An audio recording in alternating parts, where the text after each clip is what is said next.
I'm speaking to the former Director General of the Nigerian Securities and Exchange Commission, Arunmah, Oteh, who is here with us in Johannesburg. You're watching Captains of Industry on CNBC Africa. Arunmah, it's always a pleasure to sit down with you. I'm delighted to be here, Bronwyn. I'd love to start with a little about you, Arunmah Oteh, and your career over the last 22 years has been astounding in terms of what you have achieved. It's exciting. It's giving me a chance to reflect on the last 31 years since I graduated, and the privilege I've had to do a variety of things. I look back and I say to myself, I need to be very deliberate about all of the opportunities that I'm looking at right now, given the privilege I've had to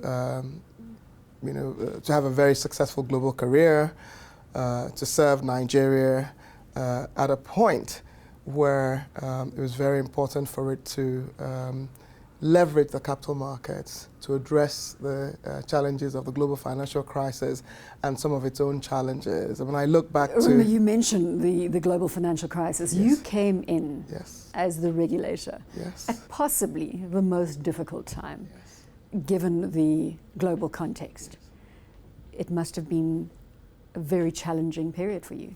It's nice to look back on this last 5 years, and what is great is looking back, my colleagues and I achieved very much. Yes, you're right. I was asked to head the SEC almost in a rescue mission on the heels of the global financial crisis. It was a 70% fall in the Nigerian stock market. Absolutely.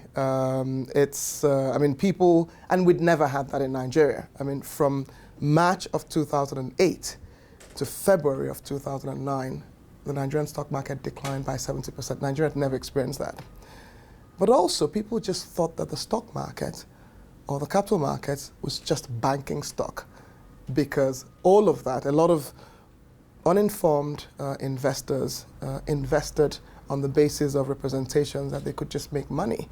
And so there was somewhat of a silver lining, because I came in when people had already had a bad experience.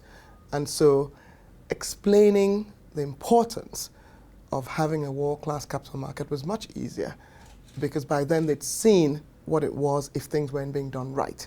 So of course, the biggest and most important assignment was essentially to restore investor confidence.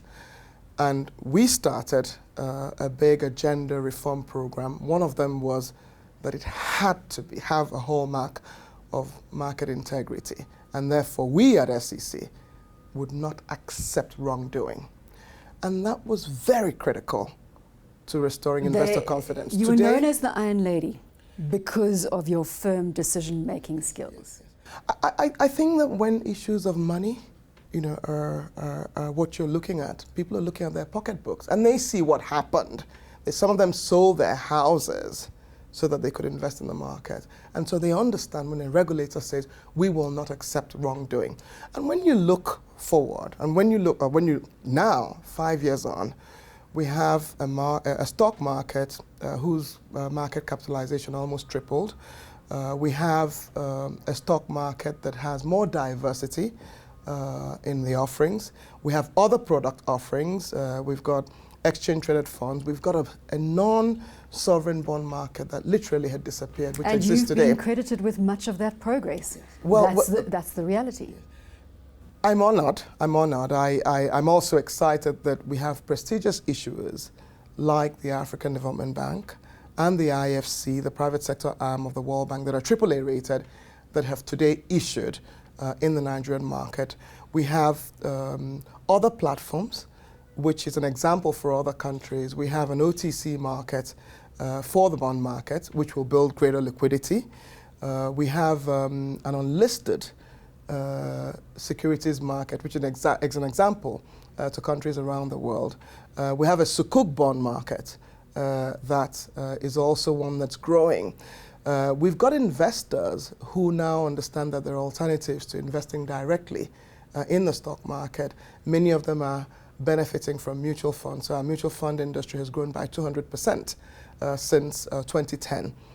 You mentioned the partners, the prestigious partners, and you named the AFDB and the IFC. Yes. Let's talk a bit about the AFDB, because prior to your time at the Securities and Exchange Commission, you were Vice President of the AFDB, yes, and prior to that, Treasurer, yes, of the AFDB. How did your career change, your time at the AFDB versus the Nigerian Securities and Exchange Commission? Maybe I should start with the similarities and then talk about the differences. Clearly, I come from a family I have parents who basically spend their lives serving. And so I'm usually attracted to opportunities that give me an opportunity to serve. And working at the African Development Bank gave me that opportunity. As Group Treasurer, we raised money for development of the continent in markets around the world, whether it be Asia, whether it be the Americas, whether it be Europe. So you became very familiar with the global stage at absolutely, that point. Absolutely. We invested the African Development Bank's own funds around the world. I started off as a funding officer, then worked on the trading desk, managed a dollar portfolio. At the time, most people wouldn't remember today, I even managed a Dutch mark portfolio, I managed a French franc portfolio. Today we don't remember that because, of course, there is the euro. I got an opportunity. It was a great opportunity to see the continent. I started off as an analyst covering West and North African countries. And so I covered Sudan, I covered Egypt, I covered Ghana, and a number of other countries. So it's fair to say at that early stage you became very, very familiar with the African context, yes, on the global stage. Absolutely, absolutely.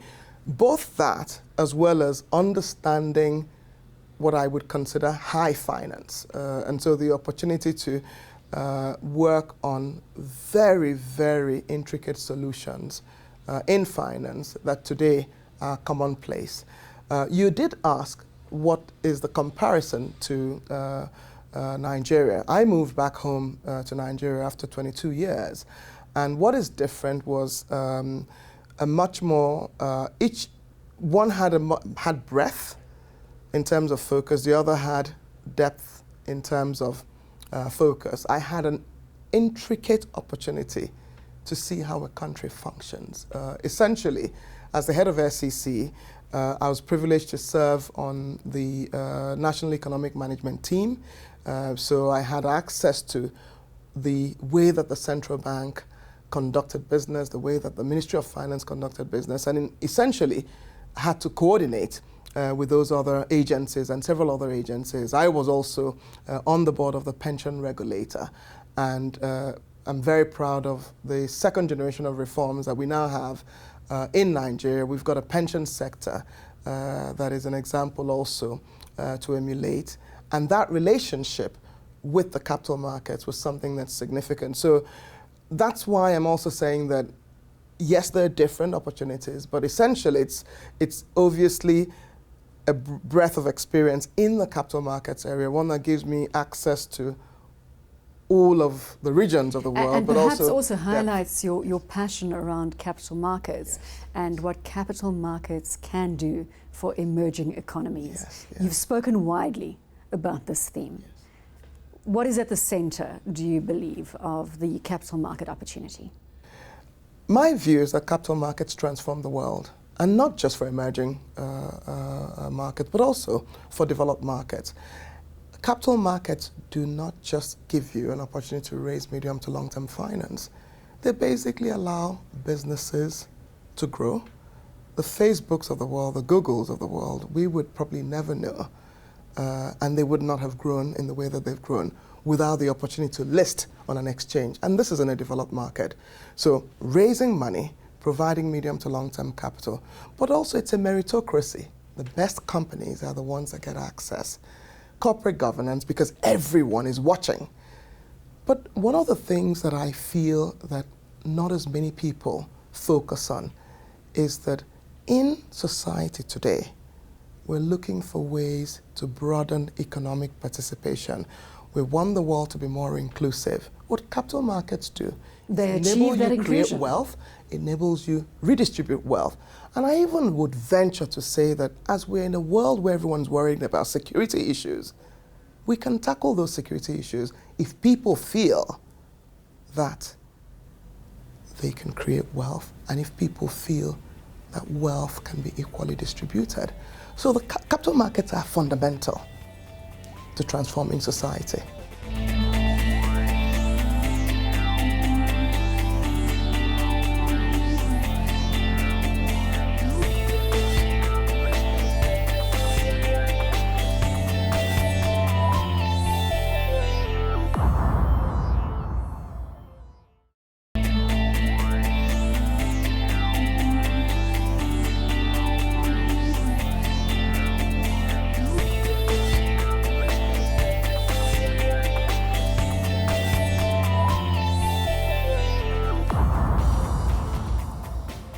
Nigeria has been front stage for security issues.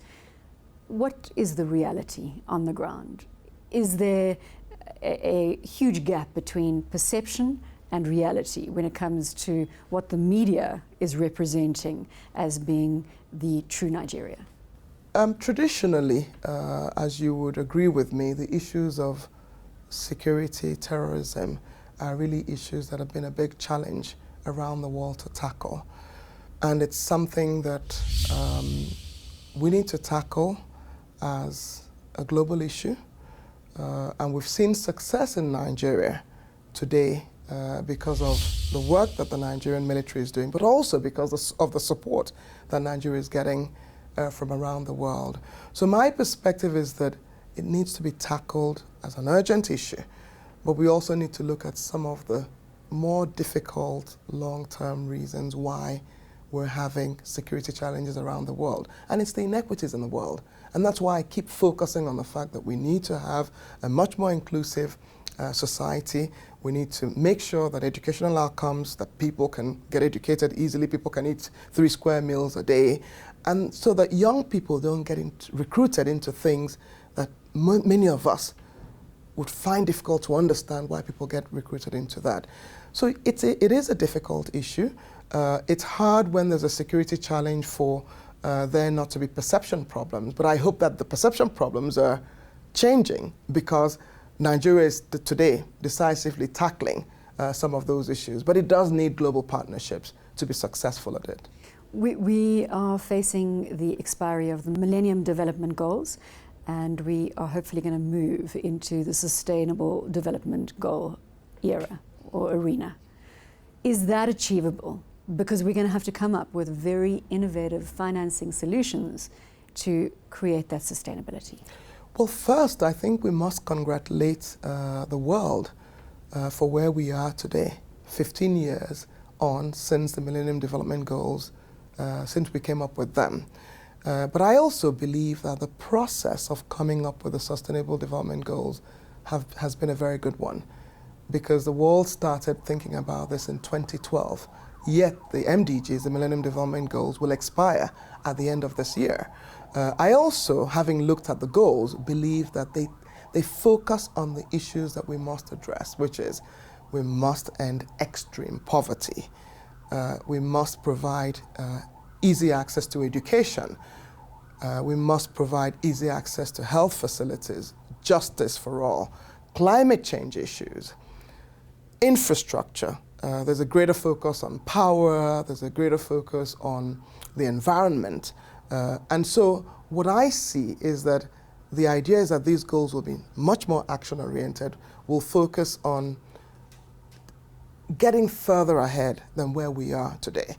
The big challenge, which is why you mentioned innovative financing solutions, is that all of it requires resources. And thinking very creatively about how those resources will be garnered will be very, very critical. Are you talking here about mobilizing domestic resources? Both mobilizing domestic resources and finding creative solutions. I was fortunate to be involved with the International Financing Facility for Immunization for 5 years, from 2006 to 2011. That's again on the global stage. Absolutely.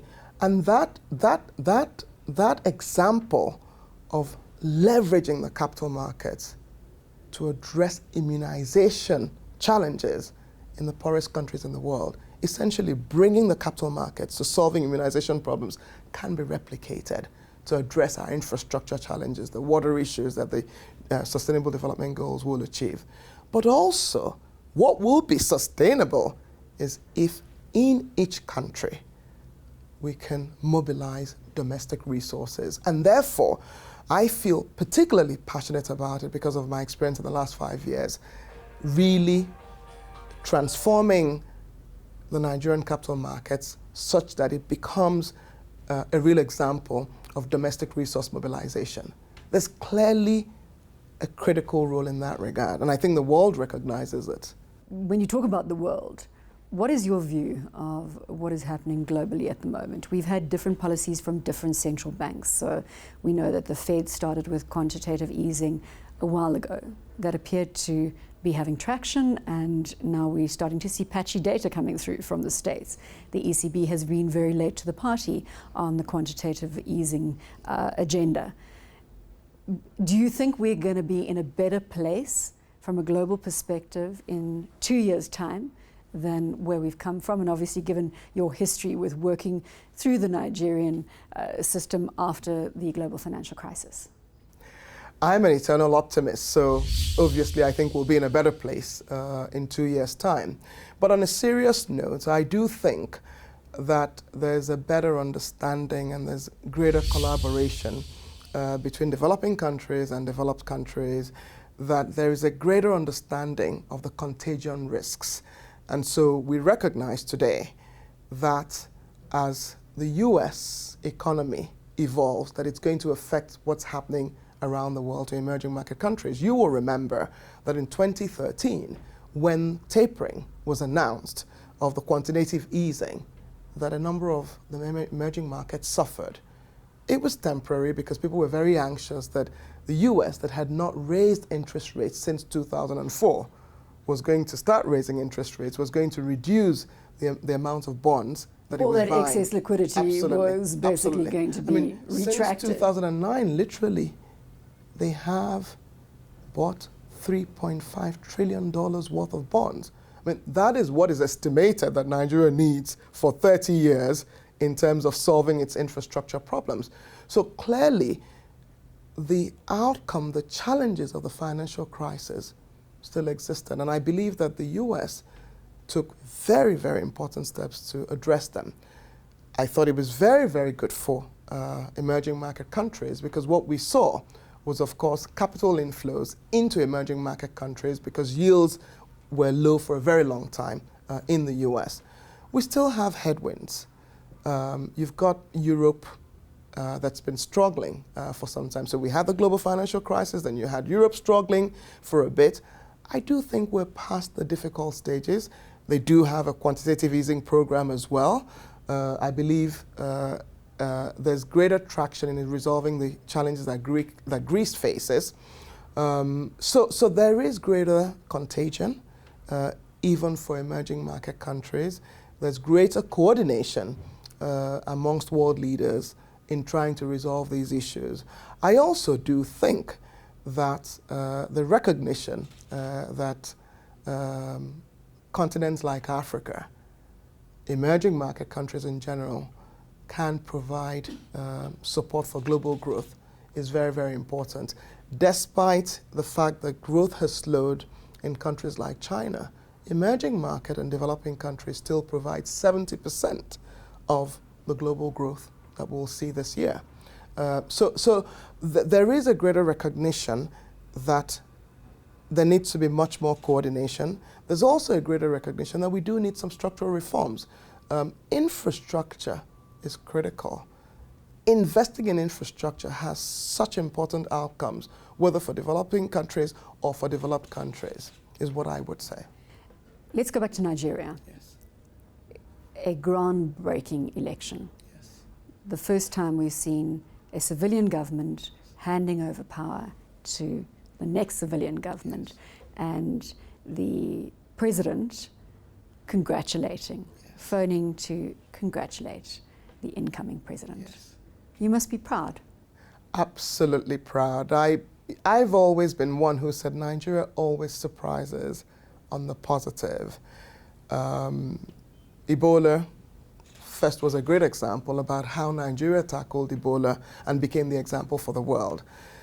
But what happened with the elections, both in terms of Nigerians going out to vote, working together to make sure that the outcome was the outcome that we saw, but having our president concede defeat to... that phone call is actually more important than anything else, isn't it? I agree, but it's a sign of a democracy that is an example, but it's also a sign of a leader, because that act was defining for us. People were very anxious about what could happen if there was no clarity at who had won the election. So to have our president concede defeat was an example for the world. And it's a great thing for the African continent, not just for the Nigerian story. You speak so passionately. I want to know what you are most passionate about. Women, youth, mentorship, leaders that inspire you. Give us a little more detail about the real Arunma Oteh. I think you've kind of responded to the question for me. I'm passionate about women because I do think that if you educate a woman, you educate a village. It's not a cliche, it's for real, because women have such an important impact on society. I do think that the youth are particularly critical for us, particularly for Africa, where more than half of the population is young people. I enjoy mentoring people and mentoring young people particularly. There are many leaders I'm excited about. I never get tired of talking about Mandela. He is an exemplary leader. I was having a conversation earlier today where I said that there are a number of leadership attributes that I like. One of them is forgiveness. And the icon that represents that for me is Mandela. I love Bill Gates. He's been such an example of generosity. I like the fact that he is very wealthy. He gave all the money away. He's still very wealthy. I guess I can say that's a great equation, isn't it? Yes. What a wonderful situation to be in. Yes. But he also changed the world with Microsoft, and he's changed the world with development. And so the fact that he can touch each and every one of us in this way and still be very humble is something that I really admire. There are many people who inspire me. I don't know if you're familiar with Madam Walker's story. Madam Walker is the first woman millionaire in the US. She basically couldn't find relaxer for her hair, and she was able to make one, and she started selling that and became a millionaire from that. So I do like people that make a difference in society. I like people that change the world. I like innovation, and I hope that in my own little way that I can impact society, and that I have impacted society. I'm not as creative. I don't have a Microsoft business to show for it. As we're getting to know the real you, you're pretty much a global citizen. You've traveled all over the world. Yes, yes. What are your favorite places? I actually love Cape Town and San Francisco and Geneva. Those three places are absolutely places that I love. I love my village in my hometown. It's serene.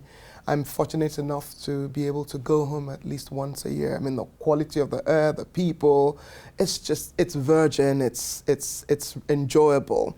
So I cherish when I go back home to Oteh. And then there are lots of places I love, but I could go on and on. Well, you've mentioned three yes. places that really stand out for you, and again, it's just giving us colour. Yes. around you and your life and what you've done to this point. Are you excited about the future? Absolutely excited. Absolutely excited. Do you know what you're going to do next? I am looking at a number of incredible and exciting opportunities. I'm taking my time to weigh them and decide which one gives me the chance to do the things I like, to impact society, which is also very important to me, and to make a difference. Arunma, I think that's a perfect place to end our discussion. I've been chatting to Arunma Oteh, the former Director General of the Nigerian Securities and Exchange Commission. You're watching Captains of Industry here on CNBC Africa.